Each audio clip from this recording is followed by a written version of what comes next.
Are Texans prepared to oppose SpaceX's plan to increase its launch frequency from Boca Chica Starbase, Texas? Meetings on this matter are scheduled for later this month, and the FAA is scrutinizing the environmental risks posed by increasing SpaceX's Starship launches to 25 times per year. Preliminary findings suggest these activities won't result in significant environmental impacts provided specific conditions are met. Now, in a draft tiered environmental assessment released earlier this week, the FAA evaluated potential environmental impacts of the increased launches, including air quality, noise, wildlife, natural resources, and also health. And according to the assessment, the substantial increase in launch frequency of the largest rocket ever built will not bring significant environmental changes in certain conditions.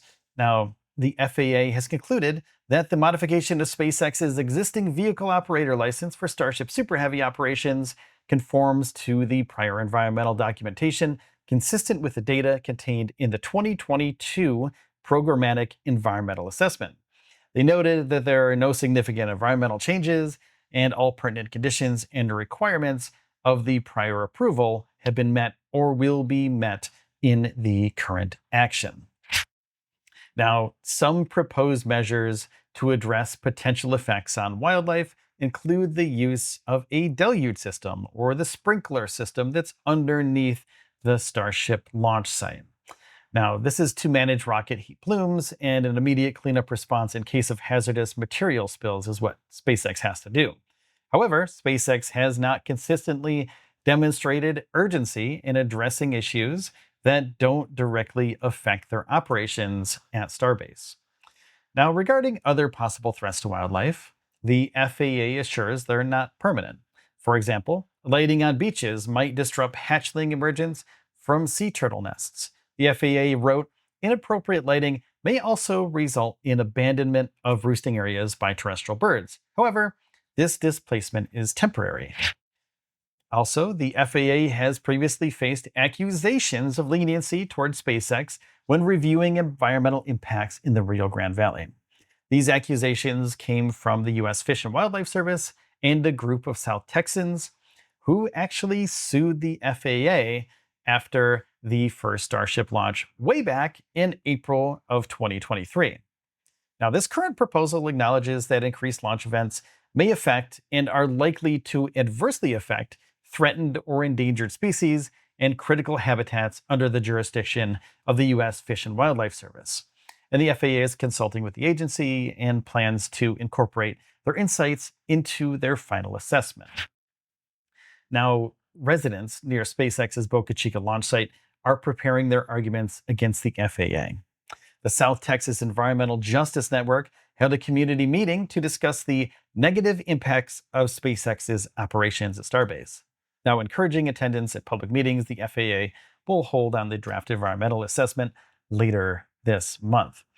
Now, even before the environmental assessment's release, locals expressed concerns about SpaceX's plans to conduct the 25 Starship launches from South Texas every single year, citing the impact of previous launches. The first launch scattered debris, giant chunks of concrete near the launch pad, including rebar and other dangerous materials, and the most recent launch in June damaged or destroyed shorebird nests that were near the Starbase facility. The plume that comes out of Starship when it launches is absolutely massive, and SpaceX has already caused irreparable damage to our community and sacred wildlife lands. That's from the South Texas Environmental Justice Network. And the FAA's public meetings on SpaceX's proposal are scheduled for mid-August. There's one on the 13th and the 15th in South Padre Island and Port Isabel, respectively, with a virtual meeting the following week. Now, meanwhile, the FAA is seeking public input on SpaceX's launch operations way out in NASA's Kennedy Space Center, where they'll be launching probably the crew to the moon. Now, this request for comments follows an environmental review of a 100-acre expansion of SpaceX's Hangar X site. The expansion reflects SpaceX's increased activity, aiming for over 140 Falcon launches by the end of 2024. That's incredible, and this is mostly from Florida's Space Coast. Now, SpaceX draws a lot of attention. We know this, and they're doing a lot of amazing things, and they draw a lot of attention from the public, That's what Don Dankert, the technical lead of the environmental management branch of NASA's Kennedy Space Center, said. And the FAA hosted a public scoping meeting way back in June on the 12th and the 13th to inform the public and answer questions about SpaceX's proposal to launch Starship from Launch Complex 39A, which is LC-39A, and a virtual meeting was held on June 17th.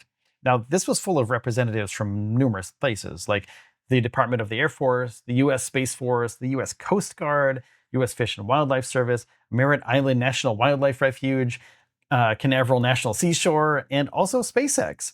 And now they said through scoping, you introduce the project to the public at large and others, and you take that feedback. That's really how we find out what are these key issues? What are the areas that the public may have an elevated level of concern for? That's what NASA said. And that in turn will drive us to say, okay, we need to take a much harder look at this or delve in. Or maybe we didn't consider this or that thing. Now, the FAA's Environmental Impact Statement, or the EIS, will review the impacts of SpaceX Starship operations across multiple areas, including air quality, coastal resources, land use, noise, and also water resources. It follows an environmental assessment prepared way back in 2019 for Starship launches. And as we know, SpaceX has been launching ever since. But since that time, there have been changes in the vehicle configuration, the concept of operations, and the infrastructure needs. When SpaceX approached the FAA or NASA, they obviously needed an FAA license to operate at 39A at KSC. In looking at it, they scoped it as an EIS. In some sense, it will supplement or continue that analysis we started in 2019. So they're going to go back to the 2019 EIS and basically add on to it. Now, NASA requested that the FAA lead the process as the primary federal agency, given their authority over launch licenses. They said, I think it gives us greater reliability and buys down some of the risk. The FAA will have exactly what they need to do their evaluation when it comes time for the licensing action. So they know what they need, they're going to go get it. And KSC is what we call a cooperating agency. That's what NASA said in the development of that document. So they're fully engaged. Now, let's go back to 2019.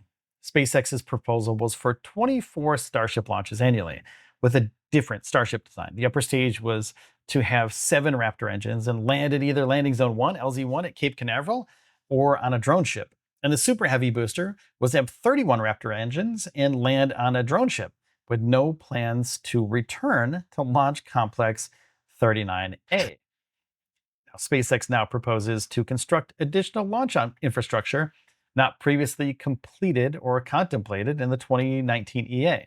Super Heavy booster catch tower, a natural gas liquefaction system, air separation unit for propellant generation, and stormwater deluge ponds, the FAA stated. SpaceX would likely use about 1 million gallons of water deluge per launch. 1 million gallons.